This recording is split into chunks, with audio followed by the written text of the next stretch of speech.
미 항공우주국 나사가 다음 달 초 달 궤도에 사람을 보내는 아르테미스2 임무를 진행할 예정입니다. 유인 달 탐사는 지난 1972년 아폴로 17호 발사 이후 54년 만인데요. 이번 달 탐사의 의미와 전망을 이성규 기자와 함께 알아보겠습니다. 안녕하십니까? 안녕하세요. 예, 아르테미스 임무는 미국 나사가 근 반세기 만에 진행을 하는 것이고 또 추진하는 유인 달 탐사 프로젝트인데 구체적인 내용부터 한번 설명을 해주시죠. 근데 이 아르테미스는 그리스 로마 신화 속의 여신의 이름이죠. 이 과거 아폴로와 달리 이번 아르테미스 임무에서는 인류 최초로 여성 우주인을 보낸다는 점에서 이 그리스 로마 신화의 여신의 이름을 땄습니다. 이 아르테미스 임무는 크게 3단계로 나눌 수 있는데요. 이 첫 번째 단계에서는 사람을 태우지 않고 마네킹을 태워가지고 달의 궤도까지 우주선을 보내 이 우주선의 이 발사체의 성능을 검증하는 거였는데 요거는 지난 2022년 1월 성공적으로 종료가 됐고요. 이 두 번째 단계는 이 사람을 직접 우주선에 태워서 달에 보내는데 달에 착륙하지는 않고 달의 궤도까지만 보내서 달의 궤도를 몇 바퀴 돈 다음에 다시 지구로 귀환하는 게 이 두 번째 임무의 목표입니다. 예. 이 두 번째 임무가 다음 주 초에 진행될 예정이고요. 이 마지막 3단계는 사람을 태워서 직접 달에 착륙시키는 건데 이번에 착륙지는 지금까지 인류가 한 번도 가보지 않았던 달의 뒷면에 착륙시킬 예정입니다. 예. 근데 미국은 이미 1969년에 아폴로 11호를 통해서 사람을 달에 보낸 적이 있잖아요. 이번에 다시 달에 사람을 보내는 이유가 뭔가요?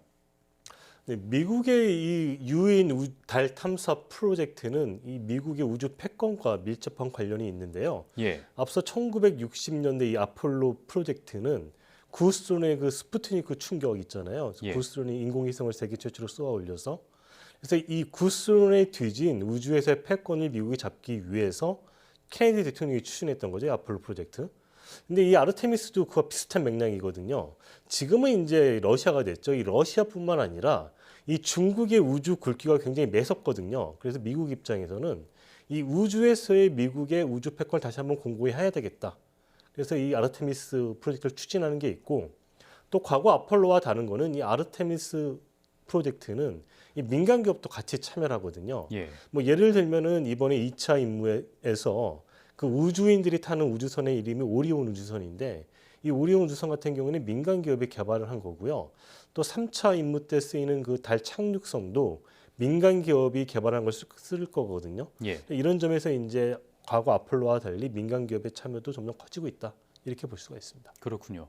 근데 이번 발사에서는 인류 최초로 여성도 이제 보내는 걸로 알고 있는데 우주인 4명의 구성이 어떻게 됩니까?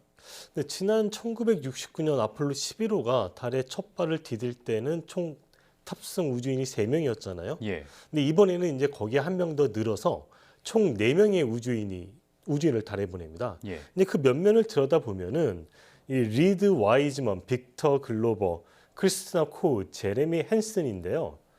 이 가운데 글로버는 최초의 흑인 우주인이고 코우는 달로 가는 최초의 여성, 헨슨은 캐나다 우주청 소속의 최초의 비미국 국적자입니다. 이 아폴로 11호 때는 모두 미국 국적의 남성 우주인들이었었죠. 예. 아무래도 보니까 상징성이 좀 있는 것 같은데 과거의 그 우주인 구성보다는 훨씬 다양해졌다는 느낌이 듭니다. 근데 이번 발사는 우주인들이 직접 달에 착륙하는 것도 아니라고 하는데 어떤 임무를 수행하게 되는 건가요?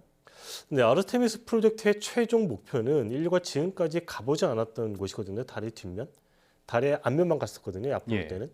달의 뒷면에 이 우주인 4명을 착륙시키는 건데 그에 앞서서 이번 임무에서는 달의 궤도까지 우주인을 태운 우주선을 보내서 이 달의 궤도를 한 바퀴 돌면서 실제로 달의 뒷면, 달의 궤도상 뒷면이겠죠.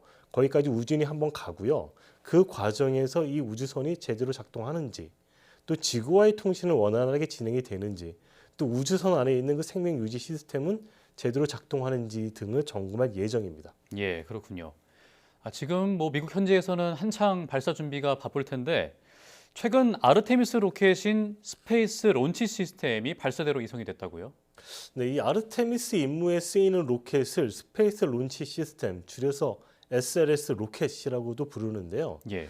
이 SLS 로켓에 실제 우주인이 탈 우주선인 이 오리온 우주선을 결합한 이 발사체가 케네디 우주센터의 그 발사대로 지난주에 이송이 됐습니다.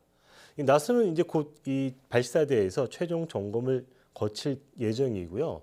최종 점검을 거친 뒤에 이상이 없으면은 현재 예정으로는 다음 달 8일, 6일부터 8일 요 사이나 아니면 10일에서 11일 사이에 아르테미스 2호를 발사할 예정입니다. 예. 근데 이번에 아르테미스 2호 발사에 우리 기업이 개발한 위성이 또 실렸다고 하더라고요. 네, 그렇습니다. 이 SLS 로켓에 이 K-라드 큐브라고 하는 우리나라가 개발한 아주 작은 이 큐브 위성이 하나 실리거든요. 예. 이 위성은 무게가 19kg에 불과한데 우주 방사선을 측정하고 이 우주 방사선이 인체에 어떤 영향을 미치는지 이런 거를 연구하는 임무를 수행할 예정입니다. 이 아르테미스 2호가 이 달로 가는 여정에는 벤 앨런다라고 불리는 이 우주 방사선 지대를 지나가는데요. 여기를 통과할 때 이 K-라드 큐브가 이 우주 방사선이 인체에 미치는 영향이 뭐냐 이런 거를 좀 측정하고 분석할 예정입니다. 우리 위성이 아르테미스 이후에 실리는 것은 이 전 세계 54개 국가가 참여하는 아르테미스 프로젝트에 우리나라도 서명을 했기 때문이거든요.